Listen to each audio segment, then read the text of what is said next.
ప్రతిరోజు సుమారు 93,000 విమానాలు గాల్లో ఎగురుతూ ఉంటాయి. ఏ సమయంలో చూసినా ప్రపంచం మొత్తంలో ఆకాశంలో సుమారుగా 8 నుండి 13,000 వరకు విమానాలు తిరుగుతూ ఉంటాయి. వీటిలో ప్యాసింజర్, మిలిటరీ, కార్గో ఇలా రకరకాల విమానాలు ఉంటాయి. ప్రపంచమంతటా దాదాపు ప్రతి చోట విమానాలు ఎగురుతూనే ఉంటాయి. కానీ ప్రపంచంలో కొన్ని చోట్ల విమానాలు ఎగరవు. ఇక్కడ విమానాలు ఎగరటం నిషేధించబడింది. వీటిని నో ఫ్లై జోన్స్ అని అంటారు. అసలు నో ఫ్లై జోన్స్ అంటే ఏంటి, అలాగే ప్రపంచంలోని కొన్ని ప్రముఖ నో ఫ్లై జోన్స్ గురించి పార్ట్ 1లో చూశాను. ఇక ఈ నో ఫ్లై జోన్స్లో ముఖ్యమైనది మరొకటి ఉంది. అదే పసిఫిక్ మహాసముద్రం. ఈ మహాసముద్రం అమెరికాకి, ఏషియాకి మధ్యలో ఉంటుంది. అమెరికా నుండి ఏషియాకి ప్రయాణించే విమానాలైనా, ఏషియా నుండి అమెరికాకి ప్రయాణించే విమానాలైనా పసిఫిక్ మహాసముద్రంపై ప్రయాణించవు. ఈ మహాసముద్రాన్ని దాటించి విమానాలు పక్కన వేరే దారిలో ఎక్కువ దూరం ప్రయాణిస్తాయి. అయినప్పటికీ తక్కువ దూరం అయిన పసిఫిక్ మహాసముద్రంపై ప్రయాణించవు. కానీ ఎందుకలా? ఎక్కువ దూరం ప్రయాణించి మరీ విమానాలు ఎందుకు పసిఫిక్ మహాసముద్రాన్ని తప్పించి వెళ్తాయి తెలుసుకుందాం ఈ వీడియోలో మన భారతదేశంలోని కొన్ని ప్రముఖ నో ఫ్లై జోన్స్ గురించి కూడా తెలుసుకుందాం. వీడియో చాలా ఇంట్రెస్టింగ్గా ఉంటుంది, సో మిస్ అవ్వకుండా ఎండ్ వరకు చూడండి. అలాగే ఎన్నో ఇంట్రెస్టింగ్ వీడియోలను తీసుకురావడానికి మీ సపోర్ట్గా ఈ వీడియో లైక్ చేయండి. అలాగే మేము పెట్టే ప్రతి వీడియోని మిస్ అవ్వకుండా పొందేందుకు మా ఛానల్ని సబ్స్క్రైబ్ చేసుకోండి. ఇక స్టోరీలోకి వెళ్ళిపోదాం.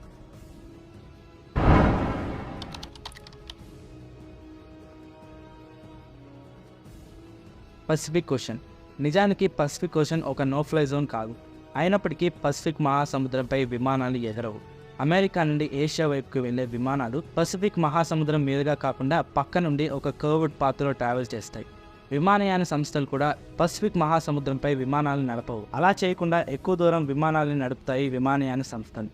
కానీ ఎందుకు అలా? ఎక్కువ దూరం ప్రయాణించి మరీ విమానాలు ఎందుకు పసిఫిక్ మహాసముద్రాన్ని తప్పించి వెళ్తాయి ఇప్పుడు తెలుసుకుందాం. సహజంగా విమానాలు ఎగరకుండా ఉండడానికి చాలా రకాల కారణాలు ఉంటాయి. భౌగోళిక కారణాలు, చారిత్రక కారణాలు, అలాగే మత విశ్వాసాలు, ఇలా రకరకాల కారణాలు ఉంటాయి. ఈ పసిఫిక్ మహాసముద్రంపై విమానాలు ఎగరకపోవడానికి ముఖ్యంగా 4 కారణాలు ఉన్నాయి. అవేంటో ఇప్పుడు చూద్దాం. Number 1, efficient routing. సహజంగా మనం చూసే ప్రపంచ పటాలన్నీ ఫ్లాట్గా ఉంటాయి, అంటే 2 డైమెన్షనల్లో ఉంటాయి. కానీ మన భూమి గుండ్రంగా 3 డైమెన్షనల్లో ఉంటుంది. ఈ ఎయిర్లైన్స్ ఇండస్ట్రీలో కంపెనీలకు లాభాలు రావాలంటే విమానం ప్రయాణించే రూట్ ఎంతో ముఖ్యమైనది. విమానాలు ఎంత త్వరగా, అలాగే ఎంత తక్కువ ధరలో ప్రయాణిస్తాయి అనే దాన్ని బట్టే విమానయాన సంస్థలు ఆధారపడి ఉంటాయి. విమానాలు ఎక్కిన ప్రజలు కూడా వీలైనంత త్వరగా గమ్యస్థానానికి చేరాలని కోరుకుంటారు. ఇందువల్ల విమానం ప్రయాణించే రూట్ ఎంతో ముఖ్యమైనది. ఇందువల్లే వీలైనంత త్వరగా వెళ్లే మార్గాలను విమానయాన సంస్థలు ఎంచుకుంటాయి. సహజంగా వీలైనంత త్వరగా వెళ్లే మార్గాలు ఎప్పుడూ స్ట్రైట్ లైన్గానే ఉంటాయి. కానీ పసిఫిక్ మహాసముద్రంలో అది మారుతుంది. దీన్ని మన భూమి యొక్క 3D పిక్చర్స్ ద్వారా తెలుసుకోవచ్చు. నిజానికి మన భూమి స్పియర్ షేప్లో ఉంటుంది, కానీ పూర్తిగా స్పియర్ షేప్లో ఉండదు. మన భూమి పైన కింద కంప్రెస్ అయ్యి ఉంటుంది. అందువల్ల మన భూమి ఉబ్బినట్లుగా ఉంటుంది. దీనివల్ల ఈక్వేటర్ ప్రాంతంలో మనకు కనబడే దానికంటే కొంత ఎక్కువ ప్రదేశం ఉంటుంది. ఈ ఎక్కువ ప్రదేశం ఇక్కడ దూరాన్ని చాలా వరకు పెంచుతుంది. దీన్ని 3D మ్యాప్లో మాత్రమే చూడగలం. ఈ కారణం వల్ల ఈ స్ట్రైట్ లైన్ నిజానికి లాంగెస్ట్ రూట్. ఈ రూట్తో పోలిస్తే కర్వ్ రూట్ చాలా షార్టెస్ట్ రూట్. ఈ కారణాల వల్ల విమానాలు పసిఫిక్ మహాసముద్రం మీదుగా ప్రయాణించవు. ఇలా కర్వ్ రూట్ ద్వారా ప్రయాణించి చాలా సమయం, ఇంధనం, డబ్బు ఎయిర్లైన్స్ కంపెనీలు ఆదా చేస్తాయి. ఇక రీజన్ నెంబర్ 2, సేఫ్టీ. ఈ పసిఫిక్ ఓషన్ మీదుగా ఉండే రూట్ లాంగెస్ట్ రూట్ అవడం ద్వారా ఈ రూట్లో విమానాలకు అత్యవసర పరిస్థితుల్లో చాలా ప్రమాదకరం. విమానాలు అత్యవసర పరిస్థితుల్లో ఎమర్జెన్సీ ల్యాండింగ్ చేయడానికి ఈ ప్రాంతం పనికిరాదు. ఎందుకంటే కింద అంతా సముద్రం ఉంటుంది. ఒకవేళ విమానాన్ని అత్యవసర ల్యాండింగ్ చేసినప్పటికీ సముద్రంలో ఉండే నీటిలో ప్రయాణికులు ఎక్కువసేపు బ్రతకలేరు.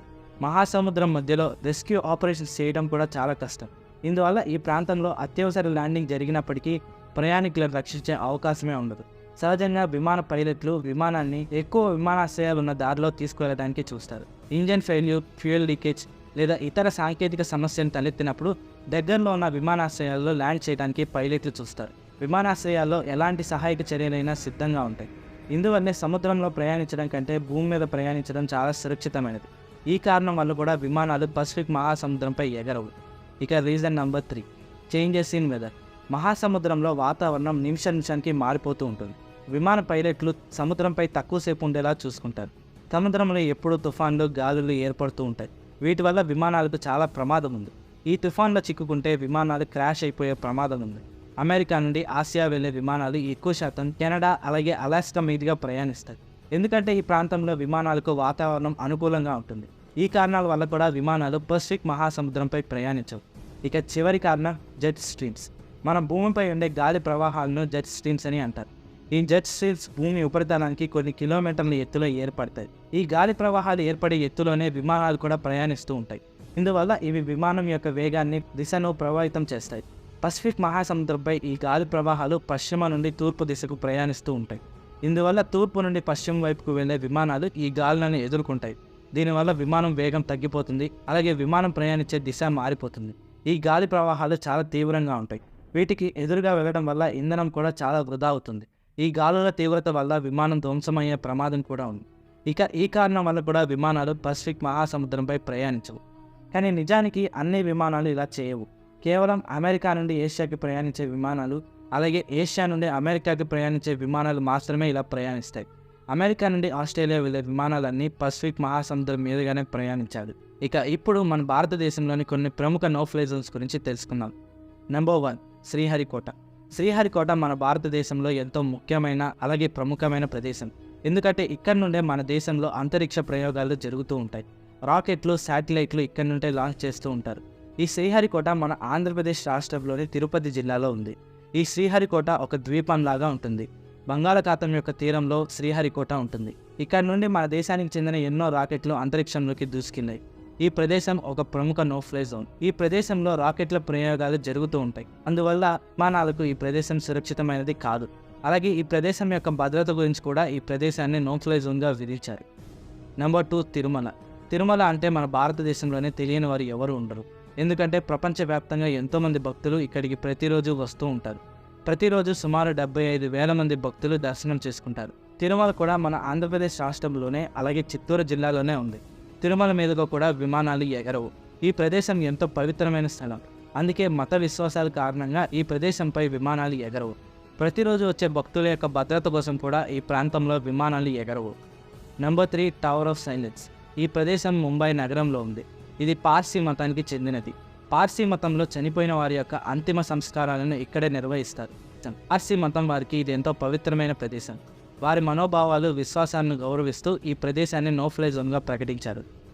నెంబర్ 4, అనంత పద్మనాభ స్వామి టెంపుల్. ఈ దేవాలయం ఎంతో ప్రసిద్ధి చెందింది. ఈ దేవాలయం యొక్క నిధులు, అలాగే చరిత్ర కారణంగా ఈ దేవాలయం ఎంతో ప్రసిద్ధి చెందింది. ఈ దేవాలయంలో ఎన్నో రహస్యాలు ఇప్పటికీ దాగున్నాయి. ఈ దేవాలయానికి కూడా ఎంతోమంది భక్తులు వస్తూ ఉంటారు. ఈ ప్రదేశం కేరళ రాష్ట్రంలో ఉంది. ప్రస్తుతం ఈ ప్రదేశంపై డ్రోన్లు ఎగరవేయడం నిషేధించబడింది. ఈ దేవాలయంపై పూర్తి స్థాయి నో ఫ్లై జోన్ విధించలేదు. అయినప్పటికీ హెలికాప్టర్లు, విమానాలు ఈ ప్రదేశం మీదుగా ఎగరవు. Number 5, Mathura oil refinery. ఈ ప్రాంతం మన దేశంలోని ఉత్తరప్రదేశ్ రాష్ట్రంలో ఉంది. ఈ ప్రదేశం ప్రముఖ పర్యాటక ప్రదేశం తాజ్మహల్కి సుమారు 50 కిలోమీటర్ల దూరంలో ఉంది. తాజ్మహల్ కూడా మన భారతదేశంలోని ఒక ప్రముఖ నో ఫ్లై జోన్.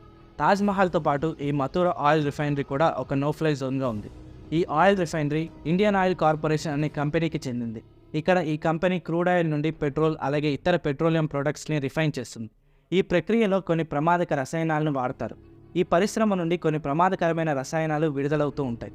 ఇందువల్ల విమానాలు ఇక్కడ ప్రయాణించకుండా నిషేధం విధించారు. ఈ రసాయనాలు విమానంలోని ఇంజన్లను, అలాగే ఇతర భాగాలను పాడు చేస్తాయి. ఈ కారణం వల్ల ఈ ప్రదేశంపై నో ఫ్లై జోన్ విధించారు. Number 6, air bases. మన దేశవ్యాప్తంగా ఎన్నో వాయుసేనకు చెందిన స్థావరాలు ఉన్నాయి. ఇక్కడ ఎన్నో పరిశోధనలు జరుగుతూ ఉంటాయి. యుద్ధ విమానాలకు సంబంధించి పరిశోధనలు జరుగుతూ ఉంటాయి. వాయుసేనకు సంబంధించిన విమానాలను ఇక్కడ పరీక్షిస్తారు. ఇందువల్ల ఈ ప్రదేశాల మీదుగా విమానాలు నడపకూడదు. ఒకవేళ ఎవరైనా ఈ స్థావరాలపై విమానాలు నడిపితే విమాన పైలట్తో మాట్లాడి విమానాలని అక్కడి నుండి దారి మళ్లిస్తారు. Number 7, golden temple. Golden temple Sikh మతస్థులకు ఎంతో పవిత్రమైన ప్రదేశం. ఇక్కడ ప్రతిరోజు సుమారు 150,000 మంది భక్తులు వస్తారు. ఇక్కడ ప్రతిరోజు సుమారు 1,00,000 మందికి అన్నదానం చేస్తారు. ఇక్కడికి ప్రతిరోజు ఇంతమంది రావడం వల్ల ఈ ప్రదేశం యొక్క భద్రత కోసం ఈ ప్రదేశంపై నో ఫ్లై జోన్ విధించారు. ఇక్కడికి వచ్చే భక్తుల యొక్క భద్రత కోసం కూడా ఇక్కడ నో ఫ్లై జోన్ విధించారు. నెంబర్ 8, బాబా అటామిక్ రీసెర్చ్ సెంటర్. ఇది ఒక ప్రముఖ పరిశోధన కేంద్రం. ఈ ప్రదేశంలో న్యూక్లియర్, అలాగే అటామిక్ రీసెర్చ్లు జరుగుతూ ఉంటాయి. వీటితో పాటు reactor technology, radiation technology, waste management, laser technologies, ఇంకా ఎన్నో వాటిపై పరిశోధనలు జరుగుతూ ఉంటాయి.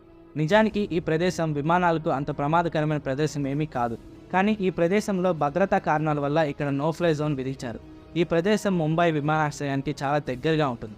ఇందువల్ల ఇక్కడ విమానాలు ఎగరకుండా నిషేధిస్తే ఆ ప్రభావం విమానాశ్రయం మీద కూడా పడుతుంది. అయినప్పటికీ కొన్ని భద్రతా కారణాల వల్ల ఈ ప్రదేశాన్ని విమానాలు ఎగరడం నుండి నిషేధించారు. Number 9, popular residencies. ఈ నో ఫ్లై జోన్స్లో కొంతమంది ప్రముఖుల నివాసాలు కూడా ఉంటాయి. మన దేశ ప్రధానమంత్రి నివసించే ఇంటిపై నుండి విమానాలు నడపకూడదు. ప్రధానమంత్రి ఇంటి చుట్టూ కొంత ప్రదేశం వరకు విమానాలు నడపకూడదు. ఈ ప్రదేశం అంతా ఎయిర్ ఫోర్స్ ఆధీనంలో ఉంటుంది. మన దేశ రాష్ట్రపతి ఉండే రాష్ట్రపతి భవనం కూడా ఒక నో ఫ్లై జోన్. ఇక్కడ కూడా విమానాలు ఎగరకూడదు. అలాగే మన దేశ పార్లమెంట్పై కూడా విమానాలు నడపకూడదు. ఇవి మన భారతదేశంలోని కొన్ని ప్రముఖ నో ఫ్లై జోన్స్. ఈ నో ఫ్లై జోన్స్లో మీరు వేటిని సందర్శించారో కామెంట్ చేయండి. So that's the story. మళ్ళీ కలుద్దాం మరొక ఇంట్రెస్టింగ్ టాపిక్తో. వీడియో నచ్చితే ఖచ్చితంగా లైక్ చేయండి. అలాగే మరిన్ని ఇంట్రెస్టింగ్ వీడియోస్ కోసం మా ఛానల్ని సబ్స్క్రైబ్ చేసుకోండి. Thanks for watching.